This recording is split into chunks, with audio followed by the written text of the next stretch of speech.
नमस्कार मित्रांनो, श्री स्वामी समर्थ. पुस्तकांची दुनिया या आपल्या कथाकथनाच्या यूट्यूब चॅनलवर मी तुमचे पुन्हा एकदा मनापासून हार्दिक स्वागत करते. साने गुरुजी लिखित श्यामची आई या अजरामर कलाकृतीतील रात्र विसावी सात्विक प्रेमाची भूक ही कथा आपण ऐकत आहोत. या कथेचा उर्वरित भाग आज आपण या व्हिडिओमध्ये पाहणार आहोत. तर चला मग कथाकथनाला सुरुवात करूयात. पहाटेची वेळ, दूर कोंबडा आरवे, परी बाळा झोपी जावे, लहान तो. पहाटेची वेळ, वाजू लागती रहाट, बाळा तू रे पाळण्यात झोप घेई. पहाटेची वेळ, काका करीतो कावळा, झोप परी माझ्या बाळा उठू नको. पहाटेची वेळ, कामाची आहे घाई, बाळा तू झोप घेई आई म्हणे. मी ओवा ऐकता ऐकता आईला म्हटले, आई मी आपल्या निघून जातो, मी येथे राहत नाही. मी आलो तर भाऊ किती रागे भरले, ते घरी येण्याच्या आधीच मला जाऊ दे. आई म्हणाली, असे नको हो श्याम करू, हे चांगले आहे का? अरे ते बोलले तरी त्यांच्या मनात असते का काही? बाहेर कोणी अपमान केला असेल त्यांचा, रागावलेले असतील म्हणून बोलले. आजकाल आपली स्थिती वाईट आहे, तुला का कळत नाही? त्यांचे मन निराश असते, त्यांचे बोलणे तू मनावर घेऊ नकोस. त्यांनी आजपर्यंत तुम्हाला वाढवले, तर दोन शब्द बोलण्याचाही अधिकार नाही का रे त्यांना? इतकी वर्ष तुमच्यासाठी त्यांनी अपमान सोसले, खस्ता खाल्ल्या, तुम्हाला लहानाचे मोठे केले. तुमच्या विद्येसाठी कर्ज काढून स्वतः फाटकी धोतरे नेसून ते पैसे देतात. ते तू या दोन शब्दांमुळे विसरून का जावे? आणि डोके वाढले म्हणूनच बोलले. जुन्या माणसांना ते बरे वाटत नाही. तुम्ही अजून लहान आहात म्हणून बोलले. उद्या मोठे झालात तर कोण बोलणार आहे आणि कोण ऐकणार आहे? आई बापांना बरे वाटावे म्हणून हजामत करण्यासही तू तयार नसावे का?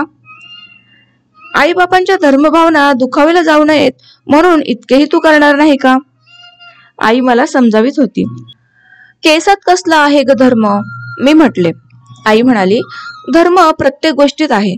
काय खावे, काय प्यावे यातही धर्म आहे. केस तरी तू का रे ठेवतोस? मोहच तो, मोह सोडणे म्हणजे धर्म. मित्रांनो, माझ्या आईला त्यावेळेस मला नीट पटवून सांगता आले नसेल, परंतु आज मला सारे कळते आहे. प्रत्येक गोष्टीत धर्म आहे.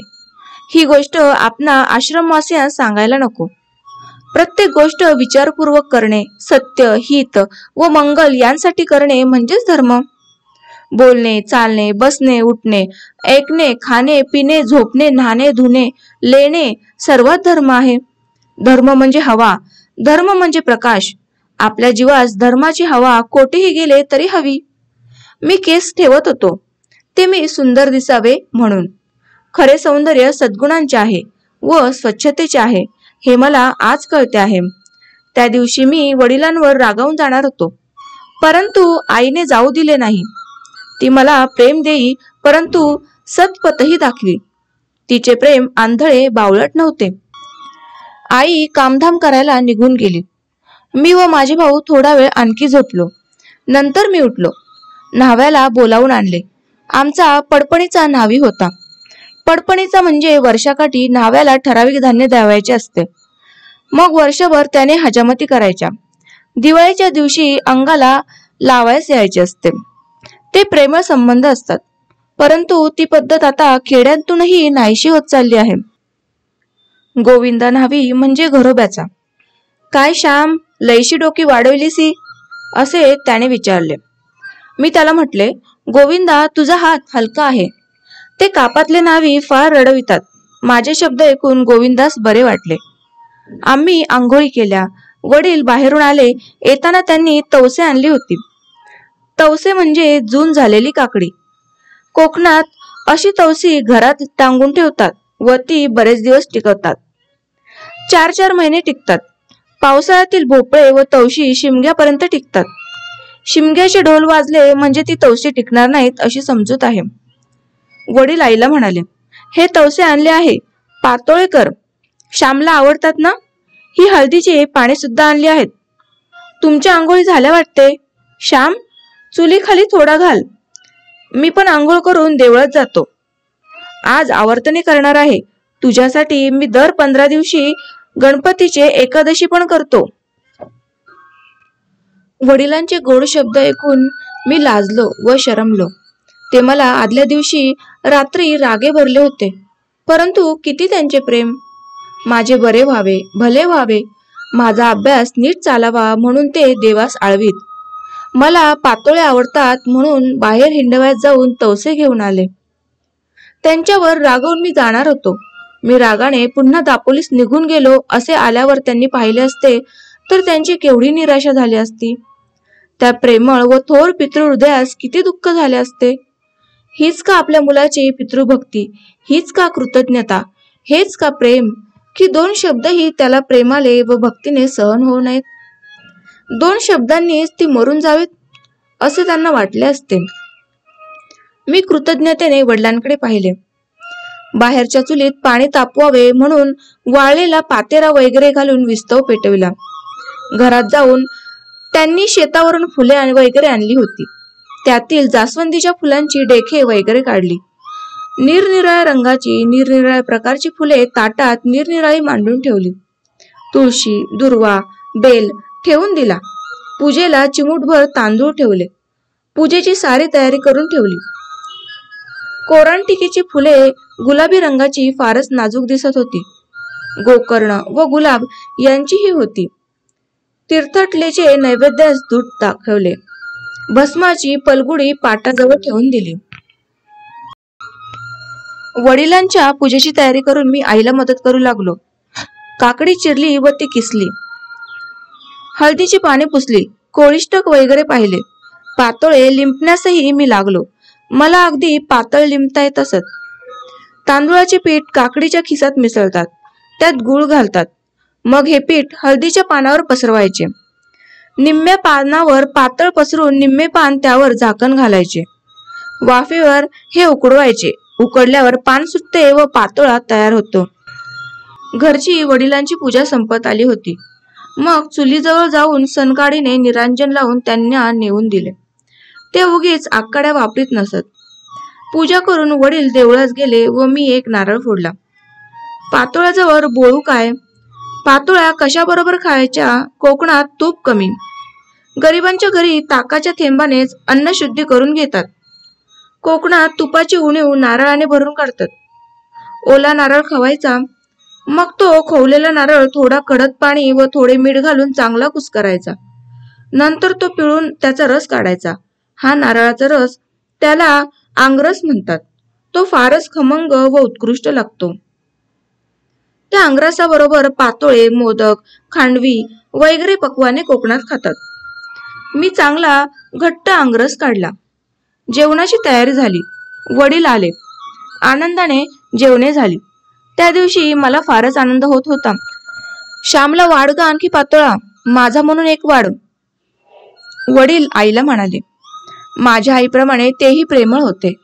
त्यांनी शारीरिक शिक्षा आम्हास कधीही केली नाही.